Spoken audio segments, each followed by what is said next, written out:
nggak salah masuk kelas ya. Iya, Bu. Jadi di sini Ibu menggantikan guru kalian. Kebetulan Ibu guru PPLK dari Universitas Sultan Ageng Tirtayasa. Jadi sebelum memulai pelajaran kita alangkah baiknya berdoa terlebih dahulu ya. Iya. Berdoa dimulai.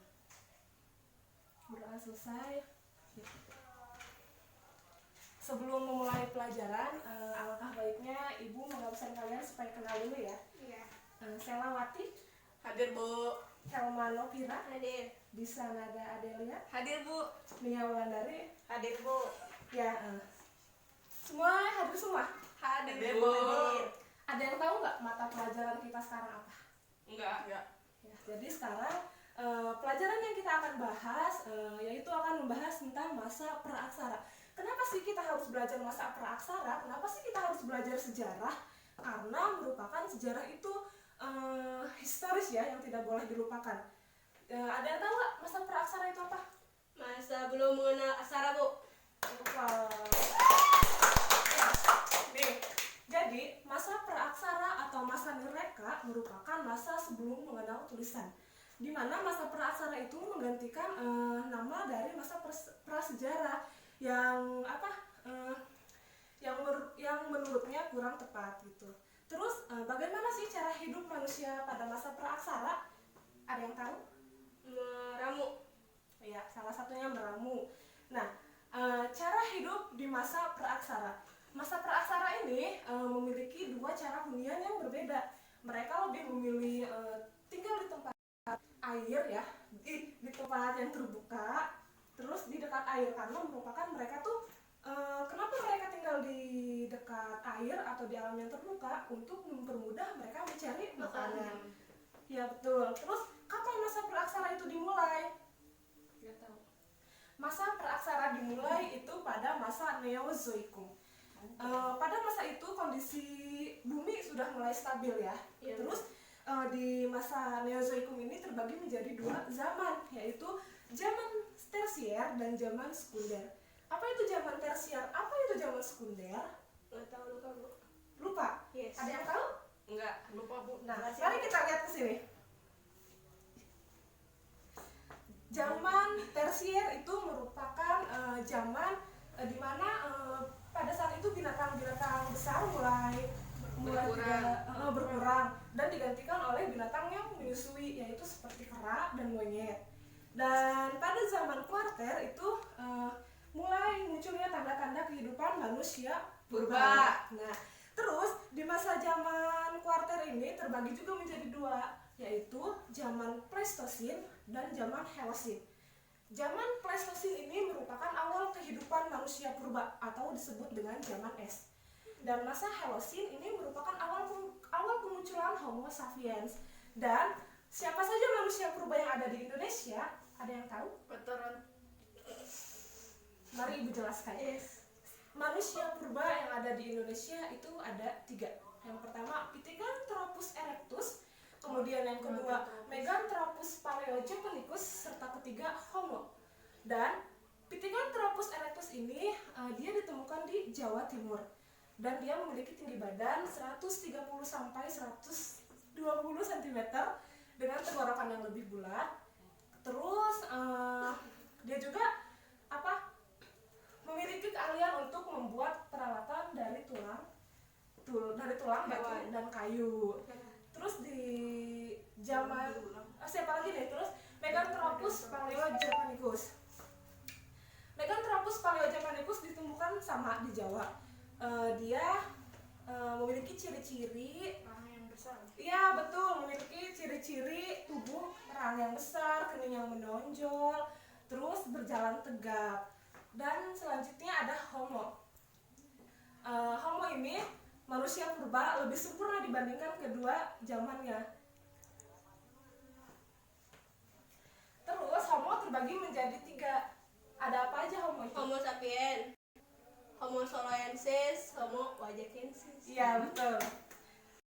Menjadi 3. Yang pertama Homo soloensis, Homo wajakensis, serta Homo sapiens. Apa sih Homo sapiens itu, Bu? Homo sapiens itu berasal dari Solo. Nah, terus dia memiliki tinggi badan 180 cm. Terus dia juga lebih ini ya, tenggorokannya lebih besar daripada Pithecanthropus itu. Terus kemudian ada Homo wajakensis. Nah, Homo wajakensis ini merupakan manusia purba, yang berjalan tegak, tingginya sekitar 165 sampai 180 cm. Dan kemudian ada Homo sapiens.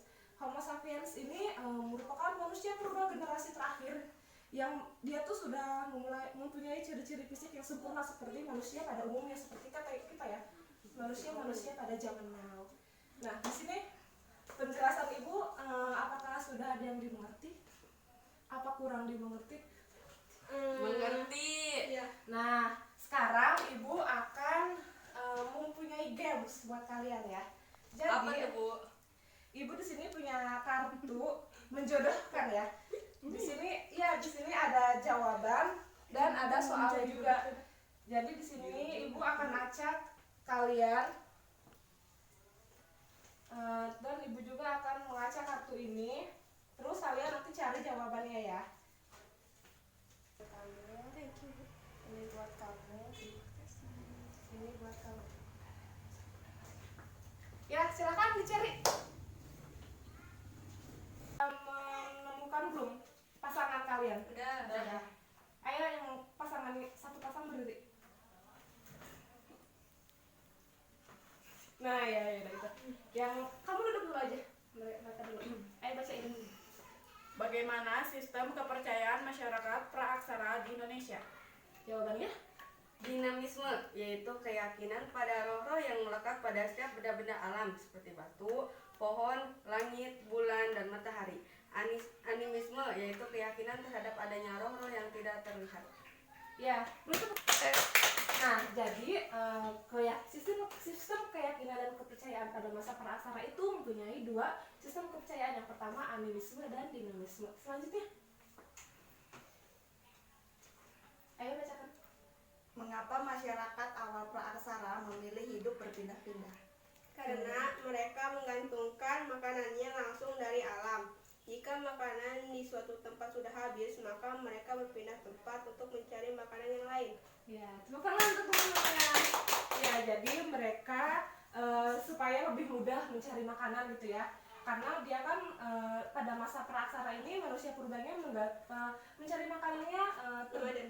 Iya, nomaden, dan dia juga lebih mudah mencari makanan karena supaya lebih mudah untuk mencari makanan. Nah, mungkin cukup sekian pembelajaran kali ini. Apabila Ibu masih ada kekurangan, mohon dimaafkan karena kita masih sama-sama belajar. Jadi ada yang ingin menyimpulkan dari pembelajaran kali ini? Udah, Bu. Ada yang bisa nggak menyimpulkan? Simpulkan, Iya, silakan. berdiri. Jadi kesimpulannya, masa praaksara atau masa nirleka adalah masa saat manusia purba belum mengenal tulisan. Seluruh dunia punya masa praaksaranya sendiri atau berbeda. Terus? Antara satu tempat dengan tempat yang lainnya. Cara hidup manusia purba ada dua. Tinggal dekat sungai, air, dalam, dan Di alam terbuka itu kan ya, tangan. Jadi mungkin hanya itu yang bisa Ibu sampaikan, dan nanti jangan lupa untuk pertemuan minggu berikutnya kalian harus mengerjakan LKS di halaman 28, dan nanti dikumpulkan karena Ibu kebetulan tidak hadir ya, karena Ibu ada rapat di luar sama kepala sekolah. Dan untuk mengakhiri pelajaran kali ini, mari kita sama-sama baca hamdalah. Alhamdulillahirobbilalamin.